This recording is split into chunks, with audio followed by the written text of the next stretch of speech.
Well, welcome back to Public House Worship in week 2 of our House Church Huddles together. I hope that you're excited about what God's been doing in these House Church Huddles that we've put together as we've been modeling and living out the first century model of church together. And hopefully you've had a chance to get to know one another better. You've laughed together, you've prayed together, and you're holding each other accountable. And hopefully as you've dove deep into the book of Philippians, chapter 1 last week, you began to unpack together this amazing message, this letter of joy and gratitude that Paul sent to his friends at Philippi. Well, hey, as we get started, I just want to share one quick announcement with you. Next week, we'll be back live together doing worship at Cornerstone. And so those huddles that are meeting on different sides of town are going to come together for worship. Make it a priority next Sunday at 5 o'clock to be there and be a part of that community worship gathering together. And then we'll take the next 2 weeks to be back in our huddles before coming back together on August 1st for another community worship together. And so just put those on your calendars. If you have questions, talk to your house church leaders. If you have any logistical questions, you can ask Tommy, or you can ask Zach Feely, or you can ask Sean Malone. And I also want to let you know, in case you didn't know this, if you're having any struggles from a pastoral care standpoint, spiritual struggles, physical issues, health concerns, Brother George, my dad, is serving as our care pastor during this season while Aaron and I are away.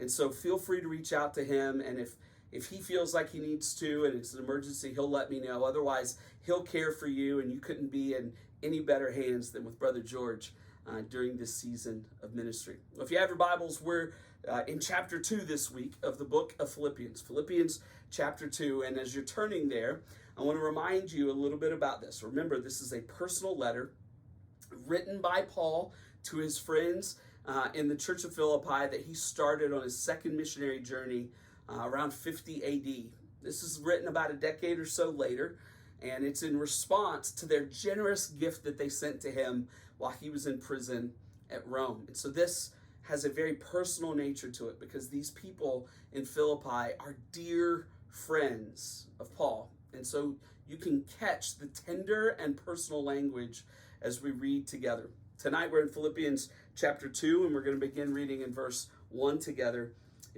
If you have any encouragement from being united with Christ, Paul says, if there's any comfort from his love, if any fellowship with the Spirit, if any tenderness and compassion, then make my joy complete by being like-minded, having the same love, being one in spirit and purpose. Do nothing out of selfish ambition or vain conceit, but in humility consider others better than yourselves. Each of you should look not only to your own interest, but also to the interest of others. And your attitude should be the same as that of Christ Jesus. Ouch, that's heavy. That's a big burden and responsibility, isn't it? Look at verse 6. He says, who being in the very nature God did not consider equality with God something to be grasped, but made himself nothing, taking the very nature of a servant, being made in human likeness, and being found in appearance as a man, he humbled himself, became obedient to death, even death on the cross. Skip down with me to verse 12. He continues to his friends, therefore, my dear friends, as you have always obeyed, not only in my presence, but how much more in my absence, continue to work out your salvation with fear and trembling, for it is God who works in you to will and to act according to his good purpose. Do everything without complaining or arguing, so that you may become blameless and pure, children of God, without fault in a crooked and depraved generation, in which you shine like stars in the universe. Here's Paul looking at them, and he's saying to them, guys, you bring me joy because you are living out your faith walk the way that I've been trying to live out mine.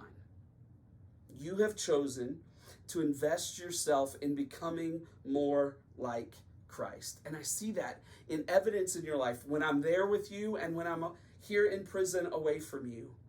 I see the joy and the passion and the purity of your relationship with one another. And he uses this as an opportunity to encourage that kind of behavior. Now, I've been, trying to figure out this whole parenting thing. I'm still really bad at it. But with Ellie now approaching 2, we're starting to notice a little bit more of those terrible 2s and those temper tantrums starting to come out. And those of you that are parents, you know what I'm talking about. And it's really difficult, right, with a 22-month-old to try to figure out the balance of discipline and correction and ultimately just trying to get them to understand and get her to understand what we want her to behave like.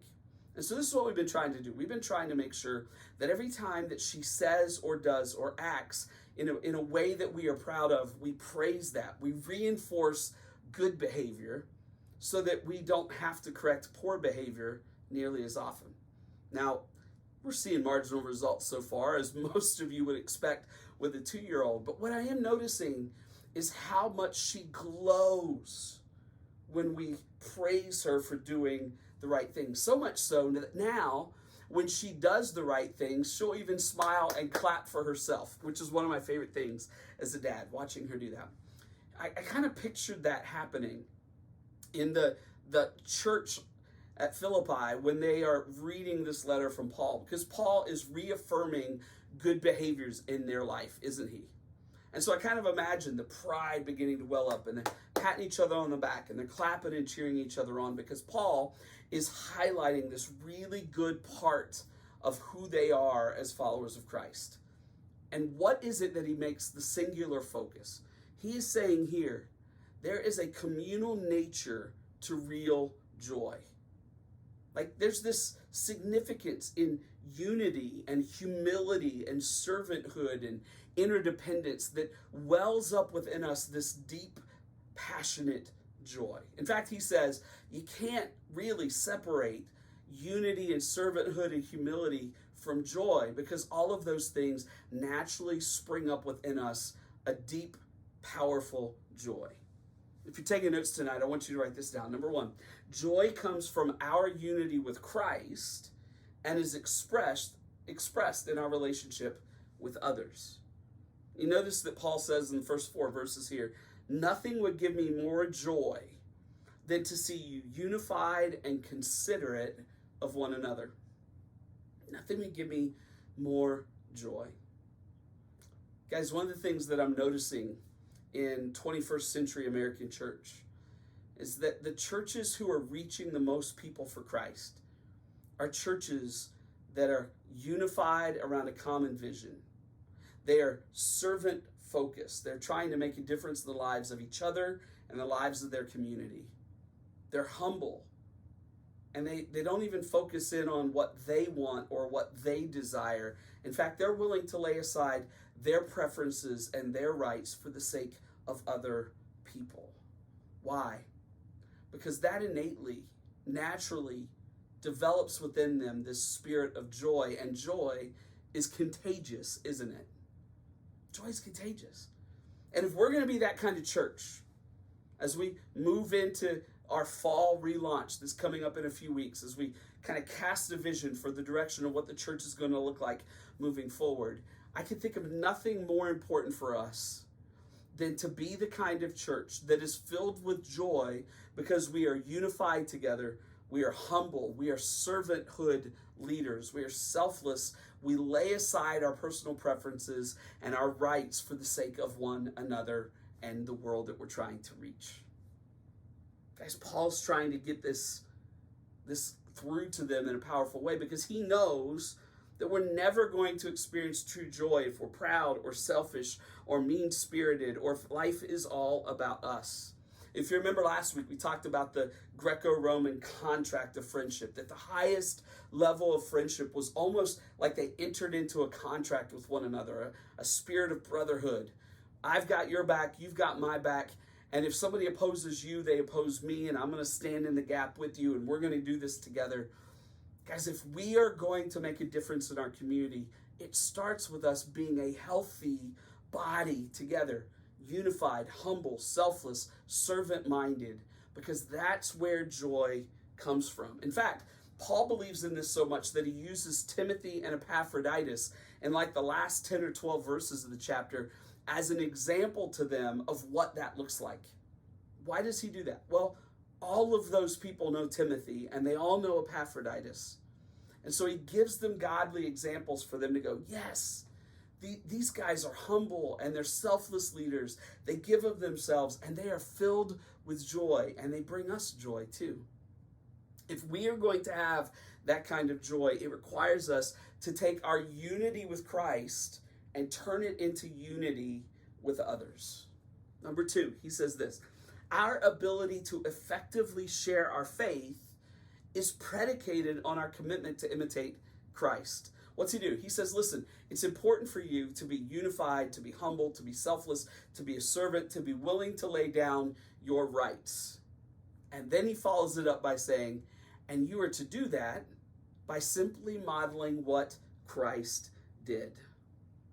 If you read verses 5 through 11, it is this powerful account of what Paul says that Christ, a part of the Trinity, a part of the triune God, what Christ did in laying aside his rights as the King of the universe, the creator of the world, he laid those aside to become human and not only walk among us, but then to give his life for us.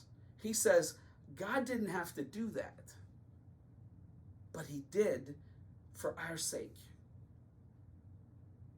Now, I'm not going to dive too deep in this. I'll let you do this in your own discussions within your huddle. But let me just address this one piece, this one component that's really bothered me in our society today. I hear an awful lot in the news on both sides of the political aisle, both sides of the equation, whether you're white or black or Hispanic or wherever you come from, whether you're rich or you're poor, whether you're rural or whether you're urban, wherever you grow. I hear this on every side of the argument. This deep desire to hang on to our rights. Guys, that's dangerous. And I think that's part of the trap for us as American Christians, because we live in this world that talks about our rights as Americans and our freedoms as Americans. But what Paul does, he never addresses his rights or his freedoms in relationship to whether it's Rome or Judaism, Israel. Like, he says this: it's all about my relationship with Christ. And because of that, I make my rights secondary to my responsibilities. I take my personal preferences and lay them down for the sake of lifting others up. In fact, in other writings, he says, I've become whatever I need to become for the sake of reaching as many people with the gospel as possible. Let me ask you, do you care more about your rights as an American or your responsibilities as a Christian? You see, we think that joy is found in our freedoms and our rights. And Paul says real joy and freedom is found when we're willing to lay those down for the sake of other people, because that's exactly what Christ did and how he modeled love for us. So he says to us, if we're ever going to share our faith effectively, we have to model that, which means, church, hear me when I say this, it means that our responsibilities to live like Christ must always supersede any rights or freedoms that we think we have as an American. Am I willing to lay down my life the way that Christ did so that others can know him better? He says in verses 14 through 16 that we have to do everything that we can without complaining or arguing, that we can become blameless so that then we shine like stars. How's your shine? How's your shine? You see, when we lay down our personal preferences and our rights and take on the responsibility of being a Christian and living like Christ did, we actually begin to shine in our faith walk. Other people look at us and go, they stand out. They're different. I want to be like that.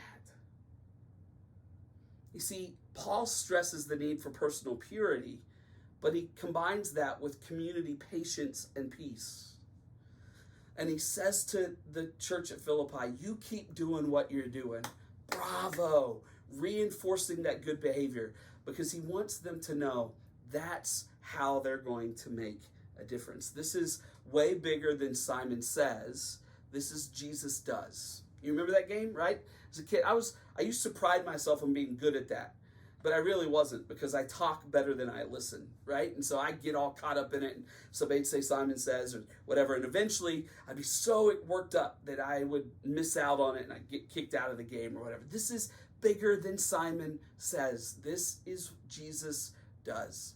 Paul says, if you live your life the way that Jesus lived his life, even though Jesus had every right in the universe, he laid that down and took on the responsibility in the life of a servant for the sake of others. And that's where grace came from. You say, Pastor Aaron, how do I do that? Well, here it is, number 3. In order to imitate Christ, we must discipline ourselves daily to know Christ. If we're going to imitate him, we have to discipline ourselves daily to know him. I love to watch some biographies of great actors prepping for their roles in movies. Have you ever paid attention to any of those like I have? Like the lengths that they go to know the character. Sometimes they live with the character if they're still alive. If the character, if the person that they're portraying is no longer alive, they'll meet with their family. They'll watch all of their videos or home videos that people took of them, or read everything that they wrote, or study the language and how they spoke. And they would get to know the heartbeat of the person so they could live out the character. And some of the people that did that the best spent the most time getting to know the character. Do you have trouble sounding like Christ, loving like Christ, living like Christ? Maybe it's because you're not spending enough time knowing the character of Christ. That's what Paul says here. Like, I want you to know Christ and the character of Christ so that you can embody the character of Christ. We will not be Christ-like if we do not know what Christ was like. Church, it's time for us to get this right. And it takes work. It takes discipline. That's why he says in verse 12, I want you to continue to work out your salvation with fear and trembling. In other words, I want you to train yourself to think and act like Christ.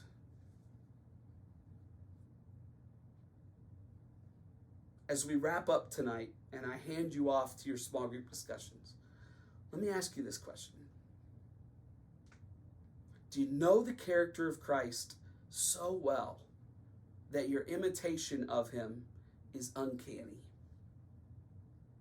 Do you know the character of Christ so well that the way that you talk and the way that you act and the way that you live reminds other people of who Christ was? If not, we got some more work to do. And all of us have some more work to do. If we're going to tweet or post anything this week, I want it to be this. When we commit to being Christ-like in our relationship with others, we become people of joy. When we commit to being Christ-like in our relationship with others, we become people of joy. And I'll take it one step further. When we get to know the character of Christ, we become like Christ and share that joy with others. Have a great time in your small group discussions. And remember, next week, live together at Cornerstone for our worship. See you then.